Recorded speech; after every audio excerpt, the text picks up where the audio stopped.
Okay, so if you've made it to part 2, I'm talking about signs that you're sabotaging your success, or signs that you are having a hard time navigating your health, and it can be related to thought patterns.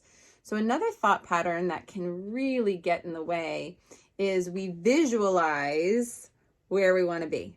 And so right now, say I'm 200 pounds and I'm visualizing I want to be at 100 pounds.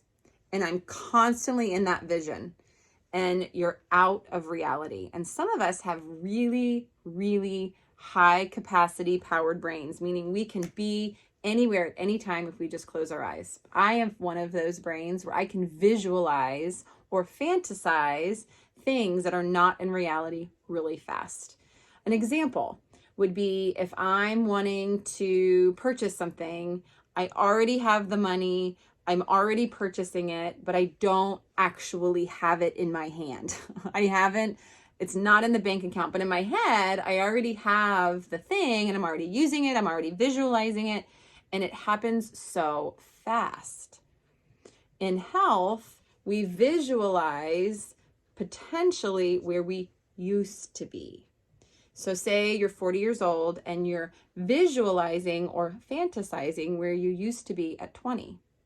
This part of our brain humans have. Animals don't. Animals cannot imagine things. They might feel things that they want to feel again, but they can't imagine where we want to be. It's a beautiful gift that we have. And so we can create, we can do things, and we have inspired ideas.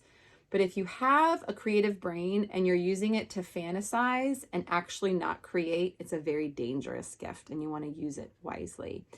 The opposite end for health is we can catastrophize, meaning we can actually think of the worst case scenario. If you have a headache and all of a sudden you think, oh my gosh, I have a brain tumor, there's so many steps that can happen for that to be reality.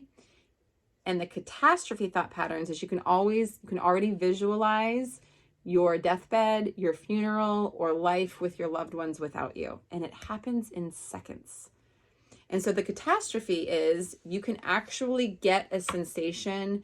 What if I do enter this state of pain, my whole life is going to be ruined. And you can catastrophize, probably because if you catastrophize really easily, you probably have had a lot of painful things happen to you. And so your body is bracing for impact.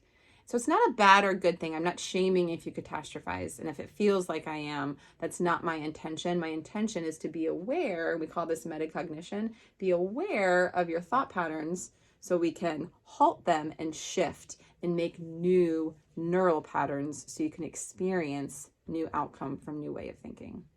All right, so part 2, if you can visualize, which either goes one of two ways, it goes into fantasy or catastrophe real quick.